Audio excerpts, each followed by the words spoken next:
بالله من الشيطان الرجيم. بسم الله الرحمن الرحيم. يا أيها الذين آمنوا قوا أنفسكم وأهليكم نارا وقودها الناس والحجارة عليها ملائكة غلاظ شداد لا يعصون الله ما أمرهم ويفعلون ما يؤمرون. اے ایمان والو، اپنے آپ کو اور اپنے اہل و عیال کو آتش جہنم سے بچاؤ، جس کا ایندھن انسان ہوں گے اور پتھر، اور اس پر نہایت تند خو اور سخت گیر فرشتے مقرر ہوں گے۔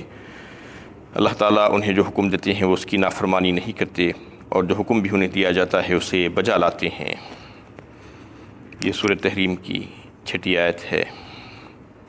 گزشتہ درس سے اس پر بات چل رہی تھی کہ اللہ تعالیٰ انسان کے اوپر نہ صرف خود اس کی ذمہ داری ڈالی ہے، بلکہ اس کے اہل و عیال کی بھی ذمہ داری ڈالی ہے کہ ان کے خیر کے لیے، ان کی بھلائی کے لیے، ان کو آگ اور جہنم سے بچانے کی فکر میں اس کو چاہیے کہ کچھ کوشش کرے، اور اللہ تعالیٰ کے پسندیدہ بنانے کے سلسلے میں ان کی تعلیم و تربیت کرے۔ اس سلسلے میں سب سے پہلے اس کے بیوی بچے ہی آتے ہیں، جس کے تعلق سے اس کو فکر کرنا چاہیے۔ اور انسان عام طور پر یہ ہوتا ہے کہ اپنے بیوی بچوں کی اور اولاد کی چاہتوں کے لیے تو کوشش کرتا ہے، اور ان کی خوشیوں کے لیے دنیا کی جو چیزیں ہیں اس کو مہیا کرنے کے سلسلے میں بہت محنت کرتا ہے اور فکر کر رکھتا ہے۔ لیکن آخرت کی جو چیزیں ہیں، آخرت میں اگر یہاں پر دنیا میں اللہ تعالیٰ کی نافرمانی کر کے جائیں گے تو یعنی جہنم کا جو ایندھن بننے والے ہیں اس سے بچانے کی فکر نہیں کرتا۔ اس کی فکر زیادہ کرنی چاہیے دنیا کے مقابلے میں۔ دنیا کی فکر اتنی نہیں ہونی چاہیے جتنی آخرت کی ہونی چاہیے، کیونکہ دنیا تو ختم ہو جانے والی ہے، آخرت کی زندگی تو ہمیشگی کی زندگی ہے۔ یہاں تھوڑا تھوڑا سا گرمی اور سردی اور دوسری چیزیں اس کو بچانے کے لیے اور اس کو ساری چیزیں فراہم کرنے کے لیے کتنی محنتیں کرتا ہے انسان اپنی بیوی بچوں کے لیے۔ اللہ تعالیٰ اس میں یہ بتانا چاہ رہے ہیں کہ اس سے زیادہ فکر تم کو اپنی بیوی بچوں کی آخرت کے تعلق سے ہونی چاہیے۔ اور ایک حدیث میں آتا ہے، فقہا نے جو ہے اس بات کو لیا ہے اور کہا ہے کہ اپنے بیوی بچوں کے سلسلے میں انسان کے اوپر یہ فرض عائد ہوتا ہے کہ وہ ان کو احکام شریعت کے بارے میں بتلائیں، اور حلال و حرام، جائز و ناجائز کی تعلیم دیں، اور ان کو اس پر عمل کرانے کی کوشش کریں۔ آخرت میں سب سے زیادہ نقصان میں وہ شخص ہوگا جس کے بیوی بچے جاہل اور غافل ہوں گے دین کے معاملے میں، تو پھر اس کو عذاب، سب سے زیادہ عذاب میں گھیر دیا جائے گا۔ اس طریقے سے بہت سی احادیث آتی ہیں اس سلسلے میں، اس میں اللہ تعالیٰ پھر آیت کے دوسرے حصے میں یہ فرماتے ہیں کہ علیہا وقودها الناس والحجارہ علیہا ملائکۃ غلاظ شداد لا یعصون اللہ ما امرهم ویفعلون ما یؤمرون۔ اس جہنم پر جو ہوں گے نگران کار، وہ نہایت ہی تند خو اور سخت گیر فرشتے ہوں گے۔ اس کے نگران کار فرشتے وہ کیسے ہوں گے؟ جو کسی کی بات نہیں سنیں گے۔ اللہ تعالیٰ نے ان کو جو حکم دیا ہے وہ حکم کو پورا کرنا ہی جانتے ہوں گے، کیونکہ فرشتوں کو اللہ تعالیٰ نے ایسا ہی بنایا ہے۔ فرشتے جو اللہ تعالیٰ کی نورانی مخلوق ہے، وہ اللہ تعالیٰ کی نافرمانی نہیں کر سکتے۔ ان کے پاس یہ مادہ ہی نہیں ہے نافرمانی کا، یہ انسانوں کے پاس اور جنات کے پاس اللہ تعالیٰ نے رکھا ہے خیر اور شر کا مادہ، لیکن فرشتوں کے پاس اللہ تعالیٰ نے یہ بات رکھی نہیں ہے۔ اللہ تعالیٰ جس کام کا ان کو حکم دیتے ہیں وہ کام کر ہی ڈالتے ہیں، اس میں کسی قسم کی کوئی کوتاہی نہیں ہو سکتی، اور نہ ہی وہ فرشتوں سے کوئی لڑ کر جیت سکتا ہے، کیونکہ وہ اتنے قوت والے ہوتے ہیں اور اتنے سخت گیر ہوتے ہیں کہ ان سے کوئی مقابلہ کرنے کا تصور بھی نہیں کر سکتا، اور پھر وہ اللہ تعالیٰ کی نافرمانی کبھی بھی نہیں کرتے اور کسی کے اوپر رحم نہیں کرتے۔ جب اللہ تعالیٰ نے ان کو حکم دے دیا ہے کہ یہ مجرموں کو سزا دینا ہے، اور یہاں پر مجرمین آئیں گے تو پھر بس وہ سزا دینا ہی جانتے ہیں، اس کے علاوہ کوئی اور بات اور کوئی کام وہ کرنا جانتے ہی نہیں ہیں۔ وَيَفْعَلُونَ مَا يُؤْمَرُونَ فرما دیا اللہ تعالیٰ نے، انہیں جو بھی حکم دیا جاتا ہے اس کو بجا لاتے ہیں۔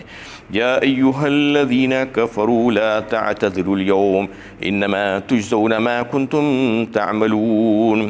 اس دن کافروں اور اہل باطل سے کہا جائے گا، اے کافروں، آج ہیلے بہانے مت بناؤ، تمہیں تو ویسا ہی بدلہ دیا جاتا ہے جیسا تم عمل کرتے تھے۔ اس میں ان کفار کا تذکرہ آ رہا ہے جو جہنم میں جائیں گے، تو پھر اس دن وہ ہیلے بہانے بنائیں گے، چیخیں گے، چلائیں گے، تو اللہ تعالیٰ جو ہے ان سے کہیں گے، فرشتوں کے ذریعے سے کہلوایا جائے گا کہ آج ہیلے بہانے بنانے کی ضرورت نہیں ہے، تمہیں وہی بدلہ دیا جا رہا ہے جو تم دنیا میں کیا کرتے تھے۔ یعنی اس سے پہلے کی آیت میں مومنین سے خطاب تھا کہ اپنے آپ کو اور اپنے اہل و عیال کو بچاؤ، یعنی آگ سے، اس جہنم کی آگ سے جس کا ایندھن بننے والے ہیں انسان اور پتھر، اور پھر اس میں کفار سے مخاطب کیا جا رہا ہے۔ تو اس میں بتانے کا مطلب یہ ہے کہ تم جو ہے ان کفار کی طرح نہیں ہو جانا، تمہارا طرز عمل دنیا میں کفار کی طرح نہیں ہونا، یہ بتانا چاہ رہے ہیں اللہ تعالیٰ۔ کیونکہ کفار کی طرز عمل کیسا ہوتا ہے، یعنی مثال کے طور پر نمازوں کا ہی معاملہ لے لیجیے آپ۔ نماز کے تعلق سے کئی ایک احادیث، متواتر احادیث آئی ہیں کہ نماز کو کہا گیا ہے کہ کفر اور ایمان کے بیچ میں پہچان ہے، کہا گیا ہے۔ اگر کوئی بندہ نماز نہیں پڑھتا ہے اور یہ دعویٰ کرتا ہے کہ میں مسلمان ہوں، تو پھر وہ دعوے میں غلط ہے، اس لیے کہ وہ عمل ویسا نہیں کر رہا ہے کہ مومن ہونے کی پہچان بن سکے۔ اسی تعلق سے جو ہے کئی ایک احادیث آئی ہے۔ ایک حدیث میں فرمایا گیا ہے کہ جو نمازوں سے غفلت برتتا ہے، نمازیں نہیں پڑھتا، وہ اس کا حشر کس کے ساتھ ہوگا؟ اللہ کے جو سب سے بڑے دشمن ہیں ان کے ساتھ، حامان اور قارون اور خلف کے ساتھ جو ہوگا، اس کا جو ہے حشر ہوگا۔ تو اس طریقے سے اللہ تعالیٰ فرما رہے ہیں کہ تم لوگ ایسا طرز عمل دنیا میں اختیار مت کرو کہ تمہارا حشر بھی کافروں جیسا ہو جائے وہاں پر۔ یا ایھا الذین آمنوا توبوا الی اللہ توبۃ نصوحا عسى ربكم أن يكفر عنكم سيئاتكم ويدخلكم جنات تجري من تحتها الأنهار يوم لا يخزي الله النبي والذين آمنوا معه نورهم يسعى بين أيديهم وبأيمانهم يقولون ربنا أتمم لنا نورنا واغفر لنا إنك على كل شيء قدير۔ اے ایمان والو، اللہ کی جناب میں سچی توبہ کرو اور بوقت توبہ آئندہ کے لیے گناہ نہ کرنے کا عزم ہو سکتا ہے کہ تمہارا پروردگار تم سے تمہاری برائیاں دور کر دے اور تم کو بہشت کے ایسے باغوں میں داخل کر دے جس کے نیچے نہریں بہتی ہوں گی۔ اس دن اللہ تعالیٰ پیغمبر کو اور ان لوگوں کو جو ان کے ساتھ ایمان لائے رسوا نہیں کرے گا۔ ان کا نور ایمان ان کی آگے اور داہنی طرف دوڑ رہا ہوگا، وہ التجا کریں گے، اے ہمارے رب، ہمارا نور ہمارے لیے پورا کر دیجئے اور ہماری مغفرت فرما دیجئے، بے شک آپ ہر طرح قادر ہیں۔ اس آیت میں ایک بات تو یہ بتائی گئی ہے کہ انسان ہے، اس سے بشری تقاضے یہ ہے کہ اس سے گناہ ہو ہی جاتے ہیں۔ گناہ ایسا کوئی یہ دعویٰ نہیں کر سکتا کہ مجھ سے کوئی گناہ نہیں ہوئے، تو اللہ تعالیٰ اس کا طریقہ بتا رہے ہیں کہ اس کو معافی کرانے کی کیا صورت ہے کہ اللہ تعالیٰ سے سچی توبہ کرنا چاہیے۔ ایمان والوں ہی سے خطاب ہے اس آیت میں بھی کہ تم اللہ تعالیٰ کی طرف رجوع ہو، سچی توبہ کرو۔ سچی توبہ کسے کہتے ہیں؟ عام طور پر لوگوں میں توبہ کا جو تصور ہے وہ انتہائی بیکار قسم کا تصور ہے، جو یہ اللہ توبہ کہہ دیتے ہیں یا کلے پیٹ لیتے ہیں یا کان پکڑ لیتے ہیں۔ اس چیز کو توبہ نہیں کہا جاتا، یہ توبۃ نصوحہ نہیں ہے۔ توبۃ نصوحہ کیا ہے؟ سچی اور حقیقی توبہ یہ ہے کہ اس کے 4 جز کم از کم اس میں ہونے چاہیے۔ سب سے پہلا جز توبہ کا یہ ہے کہ کسی گناہ کو گناہ سمجھے اور فوراً اس سے رک جائے۔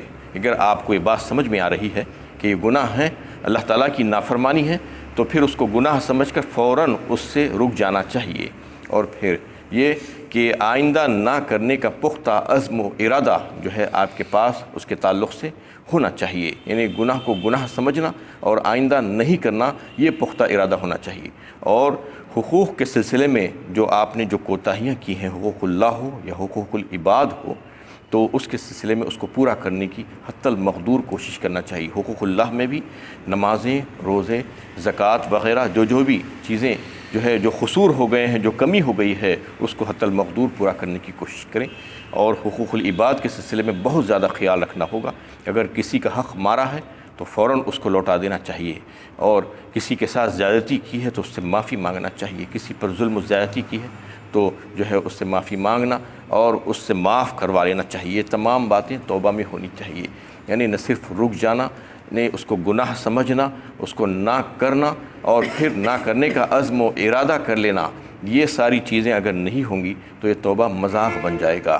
توبہ کرنے کے تعلق سے جو ہے یہ ہونا چاہیے کہ یہ ہمیشہ کے لیے میں اس سے جو ہے یعنی اللہ تعالیٰ کے سامنے نادم ہو رہا ہوں اور شرمسار ہو رہا ہوں، یہ کیفیت ہونی چاہیے انسان کی۔ اور اگر پھر اس کے باوجود بھی کبھی ایسا ہو سکتا ہے کہ انسان اللہ سے معافی مانگتا ہے، توبہ کرتا ہے، پھر بھی وہ گناہ ہو جاتے ہیں، تو پھر سے معافی مانگنا چاہیے، پھر سے توبہ کرنا چاہیے۔ انسان کی بشری تقاضوں یہ ہے کہ وہ جو ہے ایک کے بعد پھر سے دوبارہ 6 بارہ کر سکتا ہے گناہ، لیکن نیت نہیں ہونی چاہیے کہ میں اللہ تعالیٰ معاف کرنے والے ہیں، جیسا لوگ سمجھتے ہیں کہ غفور الرحیم ہے اللہ تعالیٰ، گناہ کرتے جاؤ۔ نہیں، گناہ انہیں ارادہ کر کے گناہ کبھی بھی نہیں کرنا چاہیے۔ گناہ ہو جائے اگر تو اللہ تعالیٰ سے معافی مانگنا چاہیے، یہ جو ہے کیفیت ہونی چاہیے انسان کی، اس میں یہ بات جو ہے سامنے رکھنی چاہیے۔ اور یہ کہ جس وقت گناہ ہو تو احساس ہونا چاہیے انسان کو کہ مجھ سے گناہ ہو گیا ہے، اور فوراً اللہ تعالیٰ سے رجوع ہو جانا، یہ اس وجہ سے کہ پتہ نہیں کہ آئندہ موقع ملے یا نہ ملے معافی کا اور توبہ کا۔ کہ لوگ جو ہے اس کو ڈھیل دیتے جاتے ہیں کہ بعد میں توبہ کر لیں گے، بعد میں معافی مانگ لیں گے، بعد آئے گا یا نہیں آئے گا پتہ نہیں، کیونکہ یہ بات واضح کر دی گئی ہے احادیث میں کہ غرغرہ موت کے لگنے سے پہلے توبہ کر لینا ہوگا، اور اگر غرغرہ موت لگ جائے تو پھر اس کے بعد کی توبہ قابل قبول نہیں اور معتبر نہیں ہے۔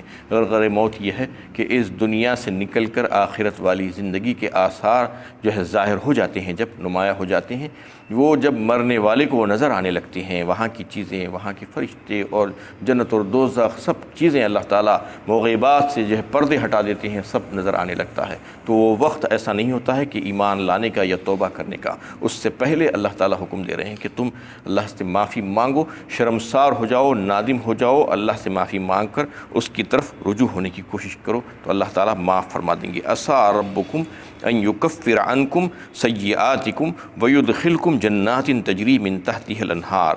تو کیا فائدے ہوں گے توبہ کرنے سے؟ اللہ تعالیٰ فرما رہے ہیں ہر گناہ معاف ہو سکتا ہے سچی توبہ سے، چاہے کوئی بھی گناہ ہو، حتیٰ کہ شرک بھی اللہ تعالیٰ سے معافی مانگیں گے اور رجوع ہو جائیں گے تو اللہ تعالیٰ ان کو زندگیوں میں اگر یہ معافی مانگیں گے، توبت نصوحہ ہوگا تو پھر معاف فرما دیں گے، اس کی وجہ سے ان کے گناہوں کو، ان کی برائیوں کو ان سے دور فرما دیں گے۔ امید ہے اللہ تعالیٰ فرماتے ہیں، یعنی امید رکھنا چاہیے، اچھا گمان رکھنا چاہیے، یعنی یہ امید کا مطلب یہ ہے کہ یقینی طور پر اللہ تعالیٰ ان کو ان کے گناہوں سے، ان کی برائیوں سے جو ہے دور فرما دیں گے، اور پھر اصل بدلہ اس کا یہ ہوگا کہ ان کو جنتوں میں داخل فرما دیں گے۔ جنات تجری من تحتها الانہار فرمایا اللہ تعالیٰ نے، جہاں پر نہریں بہہ رہی ہوں گی اس کے نیچے۔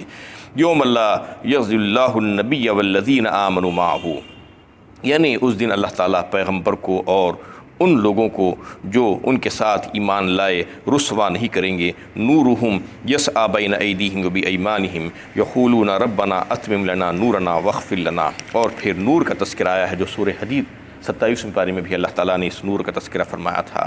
یہ نور وہی نور ہے جو قیامت میں اہل ایمان کے لیے ہوگا، یعنی اس کو جو ہے اللہ تعالیٰ عطا فرمائیں گے ایمان والوں کو۔ یعنی ایک روایت میں تو یہ بات آتی ہے کہ قیامت کے روز جب فیصلے ہو جائیں گے تو اہل جنت کی طرف جا رہے ہوں گے تو اللہ تعالیٰ ان کو نور عطا فرمائیں گے جو ان کے آگے اور ان کی داہنی جانب دوڑ رہا ہوگا۔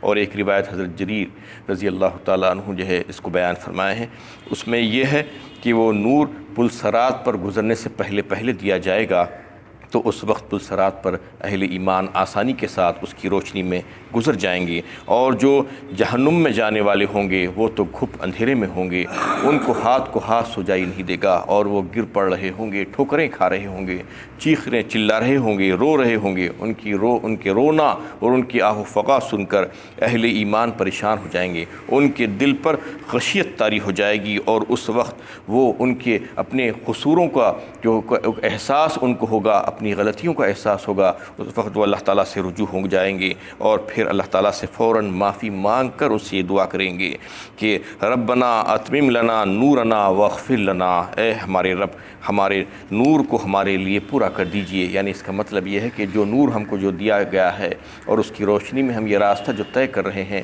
اس نور کو برقرار اور باقی رکھیے جب تک کہ ہم جنت میں داخل نہ ہو جائیں، یا جب تک ہم پل صراط سے پار نہ ہو جائیں، اور ہماری مغفرت فرما دیجئے۔ انک علی کل شیء قدیر، بے شک آپ ہر طرح کی قدرت رکھتے ہیں۔ وآخر دعوانا ان الحمد للہ رب العالمین۔